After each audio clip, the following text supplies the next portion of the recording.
Быйыл залкар жазуучу Чыңгыз Айтматовго 90 жыл толуп отурат. Кылым карткан бир күн аскада калган аңчынын ые чыгармаларынын негизинде Суречкинин осуяты аттуу спектакль Борборубуз Бишкек шаарында болуп өттү.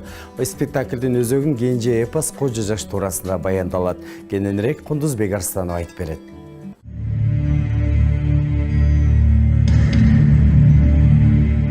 Токтогул Сатылганов атындагы Кыргыз улуттук филармониясында Чыңгыз Айтматовдун 90 жылдыгына карата Суречкинин осуяты спектаклинин бет ачары өттү. Бактумайман улусун насилдүү элдин тукумун, наалаты кыйын элиңин назарын тут сунушуна, эчен айткан ушинтип эстегин улум эстегин. Аталган спектакль улуу жазуучунун кылым карытар бир күн аскада калган аңчынын ые чыгармаларынын негизинде коюлган. Эми кыргызга белгилүү чыгарма кадимки Кожо жаштын окуясы. Айтматовдун акыркы чыгармаларынын бирине кирет деп айтсам болот. Анткени Мухтар Шаханов менен биргелешип 20 кылым бүтүп атканда аскада калган аңчынын кошогу деген чыгарма жараткан. Ал жерде Кожо жаш жөнүндө өтө кыска, бирок того тер жерин айткан деп айтсак болот да Айтматов.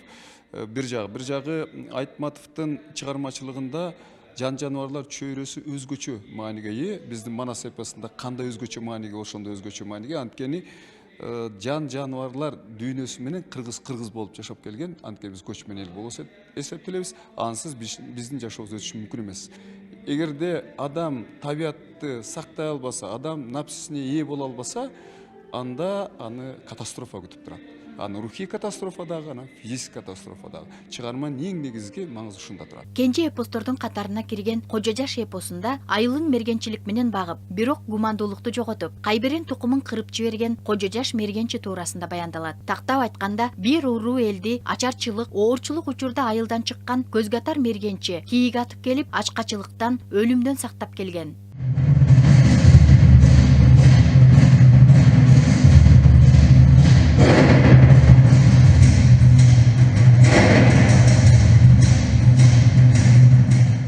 Бир айылдын элине таанылып, аты чыккан мергенчи өз башына үй бүлөсүнө түшө турган каргашага карабастан Суречки менен айгышкан кармаш жүргүзөт. Жыйынтыгында Кожо жаштын өлүмү менен табиятка, жан жаныбарларга этият мамиле жасоо керектиги эскертилет.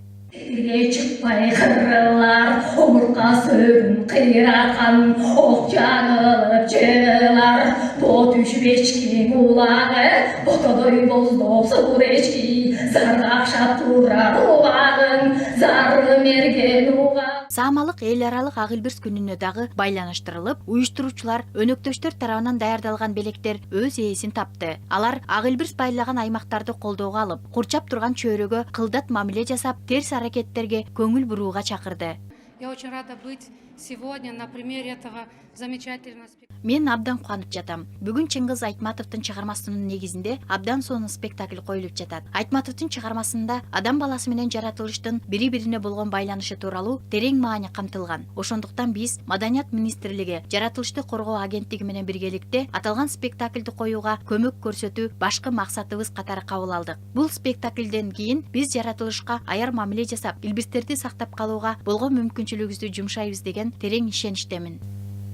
Аталган спектакльди коюуга көмөк көрсөтүүнү жоопкерчилик менен кабыл алдык. Өткөндө эстеп, келечекти күтө билгенибиз үчүн биз барбыз деген кемеңгер жазуучубуздун сөзү, табият менен таттуу мамиледе болуу осуяты, адам менен табият тыгыз байланышта экендигин дагы бир ирет эске салып, Суречкинин осуяты спектакли аркылуу чагылдырылды десек жаңылышпайбыз. Чоң Кемин жаратылыш мамлекеттик паркынын айланасында, Ысык көлдө, Таласта, Чоң Алай райондорунда ошол жамааттар чогулуп, өздөрү бизге жакындан жардам берип атат. Себеби биз бул жардамга муктажбыз. Мындан сырткары мен Сейдахматова Жамал эжекени бүгүнкү иш-чарасы менен куттуктап кетмекмин. Албетте бул киши чоң тамга менен жазылган киши, биздин жаратылыш коргоо иш-чараларыбызга бүгүн эле эмес, 2013-жылдан бери жакындан жардам көрсөтүп келет. Биздин ушундай маданий ишмерлерибиз жардам берип жатканда мен ишенип кетет элем. Ошол биздин өсүп келаткан жаш муундар тарбия алып, жаратылышты коргоого жакындан жардам берет. Эгер биздин калк, жалпы коомчулук кабыл алса, Кудай буйруса, биздин жаратылыш байлыктарыбыз сакталып калат. ай болуп Кундуз Пегарстанова, Сыргабек Семетеев, маданият жаңылыктары. Издебей күйіп күн